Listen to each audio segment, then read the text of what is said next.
we are delivering 3 today. 3. The Pirate Slide, the obstacle course, and the Munchkin Slide, the dual lane slide. So small units, take care of it pretty easy, not a problem. Get them knocked out. Football game, the other guys, Gabriel and the guys are at the football game working it. Haunted house again tonight. So kind of a full schedule. We got several delivered yesterday, and then we got to start all the pickups this afternoon. So fun-filled, exciting day full of all the wonderful, inflatable fun that is the delivery business.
Beautiful day, I will say that. The sun is shining, absolute perfect weather, so that makes it, much better, much more pleasant to work in and to get things done.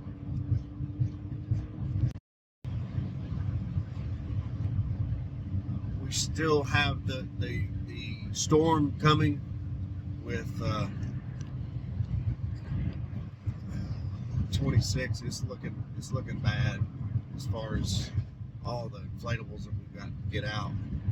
So we'll have to figure that out. It's going to be a real big challenge for us, simply because of manpower and just a shortage. And we're used to it. We do it quite a bit every year. We have our busy days and stuff like that. But this year is we've never quite had the pinch that we've had in manpower. So it's going to be fun. We're going to extend our hours for deliveries and extend our hours for pickups, and hopefully that'll make up some of the difference. It'll be all hands on deck. Everybody will go in every different direction trying to get it taken care of.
one there too?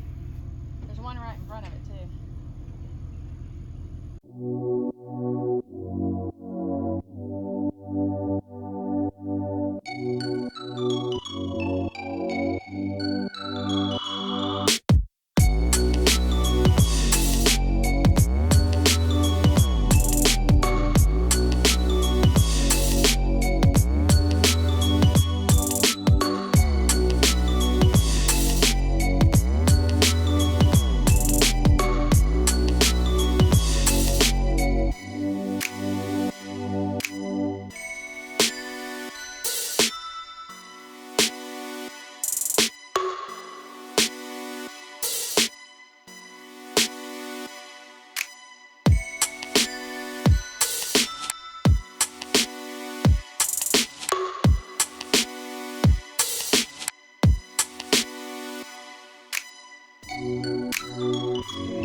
IAPA is coming up. We are literally, less than just about a month away, a month and a week or something like that away. So that'll be a good week. I love IAPA. I love being down there, but I'm really interested to see how the other businesses and how the other manufacturers are reacting to what we all see, which is the major slowdown on the backyard stuff. And I started thinking maybe it was because there's such an abundance. Everybody and their brother is in the business. Everybody and their brother has got it. The units have gotten to a price point where people are making enough money they buy their own. We have these roving inflatable parks that are setting up in local areas that are ginormous inflatables that are inviting people out for $9 or something like that. Which all of that is fine, all of that works, but it all comes back to the point that the point of an inflatable is for backyard parties, is for something that's a little bit more personable, something smaller. It's not something you want to go and hang out with 1,000 other kids. And we just seriously, we just got through a pandemic where people were passing germs back and forth. So is that where you want to take your kids? Again, nothing against those businesses, and I hope they do well, the whole 9 yards. But our side of the business is that we're kind of the backyard portion of this. We do your parties. You see that? Yeah. Somebody's trash can that burned up. It's just a melted husk of plastic in their yard. Nah. Anyway,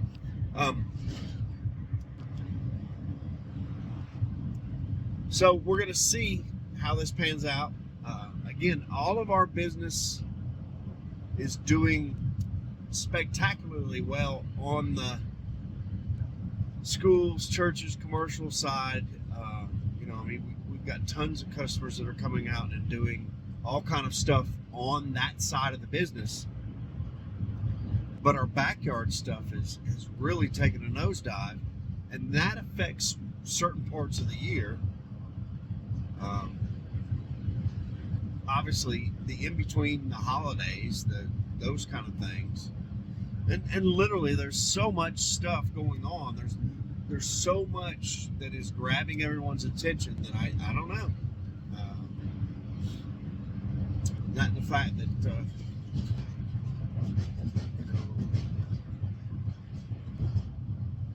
it is a saturated market, and people are, they can pick and choose. Anyway, it doesn't affect us as far as where the business is going, because this is where we're at, and we are, kind of floating above, suffering the smaller stuff and the whole 9 yards. But the manpower is the issue with us, and we're really going to have to look at this and try to figure out a way to navigate this, either by lowering the output or increasing the labor by bringing in more help.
I wonder what the future of everything is going to be, honestly. But things like us, where you've got robotics coming in, I'm already starting to see some of the reservation programs who are, starting to announce that they're doing certain things like AI answering services and booking services, so that you don't even have, all that's automated. You don't even have to do any of that. So that's coming, and probably will be here this year or next year with IAPA and things like that.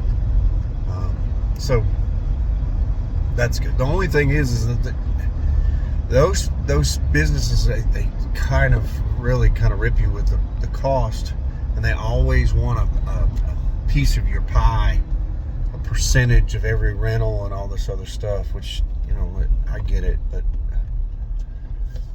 when everybody takes a piece of the pie, sometimes there's no pie left. So you have to be careful, how much that you get into and how much you want to do that. But I'm talking about the other side about it, the automation And what that would be like if, you know, if they get to the point to where they've got something that's, you know, on that other side that can help you put these things out and stuff like that, or a customer's going to be able to put them out, you know, on their own, or is that, you know, too far out, I mean, I don't know how helpful anything that's on the horizon will be right now, but it's not going to take long before this stuff is going to get, you know, pretty heavy duty pretty quick. I mean, you got something like, you know, some kind of a robot. Well, for instance, you know, Tesla, I saw yesterday that they had already announced that they have self-driving taxis and things like that. If you had a system where you could deliver the unit to the customer and the customer unloads it, sets it up, and then, you know, kind of balls it up and puts it back in the delivery vehicle, and it comes back to pick it up, and then it comes back to you, and you kind of repack it, resort it, clean it, do everything you need to do, then that changes into a whole different kind of business model. And I don't know if that is a thing, or if you know, if it's even possible. A lot of customers can't handle the weight. You know, even if it's a bounce house and you're trying to, you know, just have a customer, you know, unroll it or something like that, it can be difficult. For the commercial grade stuff, some of the lighter stuff is not too bad, and, you know, we don't know what the future of the material is. They may be working on some really, really light stuff that is super strong that they can make it out of, and you know, the customer can deal with it. I don't know. It will be fun, and it will be interesting to find out, you know, just how it works out and how it comes about. You know, we'll see.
we are out at the Terror Mills Haunted House in our fear maze.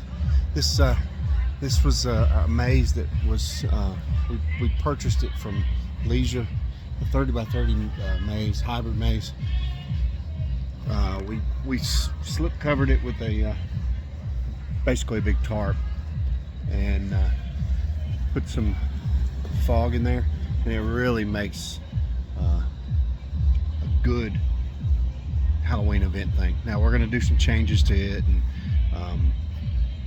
Easter we'll make it into a Easter egg hunt maze with flowers and baskets and bunnies and things like that. But this thing is super adaptable and the whole 9 yards. Really cool piece, and it's been kind of a godsend in that we were able to do this event. I get here about 20 minutes beforehand, blow it up, do a little bit of adjustment and set out my light and sounds, and we're off to the races. And you know, we're part of the haunted house. It's an established haunted house, so it's not something that you could probably do as a solo thing and try to make a bunch of money. Although you could do it inside of a school or one of their fall festivals or something. You can attach it to tons of stuff. So yeah, I really think that this is a amazing piece, and we've done really well so far. On top of this, I've got some rentals, so what we'll do is we will rent it. We'll have to pick it up next week or the week after and take it to a school and do 2 events and then bring it back for the last few days of Halloween. So yeah, very cool. Look, scary clown. Awesome. He's got a cattle prod. nothing worse than a cow with a cattle prod. So yeah, enjoying it. And like I said, you guys got to think outside the box with these kind of things, especially when labor is what it is, and there's shortage of good help and people to find. I'm honestly coming to a realization that we're one of the bigger guys, so it's not even a thing with us, but doing the full-time bounce business is really tough. It's almost better to do the side hustle with it and create a situation where you have the job and you're doing this as kind of an extra thing, and you can scale it as much as you want. Doing it full time and going after huge events, and we have schools that are booked already into next year, so this turns into a situation, and again, this is all about the labor, it's all about the help, it's all about what's going on. You guys excuse the screams. They're out. The cattle prod clown is terrorizing some kids. So but what I'm saying is that you go into this with that realization that this is something that is bigger than you, and you can very quickly become overwhelmed, even when you are in a good place and feel like that you're doing well. All it takes is a couple of situations where somebody quits, or the job turns, and people have expectations of more or whatever, and it is rough. It is rough as far as the labor market out here, because it's just really tough to get the help that you need on top of all the pay that's required and stuff like that. And I don't mind paying my guys a good price, but the problem is that this literally becomes part-time work, and they expect full-time pay, and that's tough to do, because sometimes you do need them for 12 hours in a day, or you may need them for 30 hours in a weekend, but it's very rare that it's going to be a 40-hour week or more, because they're just it's all at one time, and it's all in one event, and it's or those few days, the weekend kind of stuff, and that's when you need the help. So it turns into a situation where you can only work so much, you only get so many pieces out in a day, you can only run so many crews. At the height, we're running 5 crews, and I get to run 10. When's enough? When do you get to the point to where it's going to be enough? And at the same time, how do you keep those guys when 3 months from now, dead of winter, we don't have anything, and not enough for even the skeleton crew to work. So what do you do about that? Interesting problems. Like I said, we're going to work through it. It's going to be fine. It's not going to be an issue, because we will adjust. So there you have it.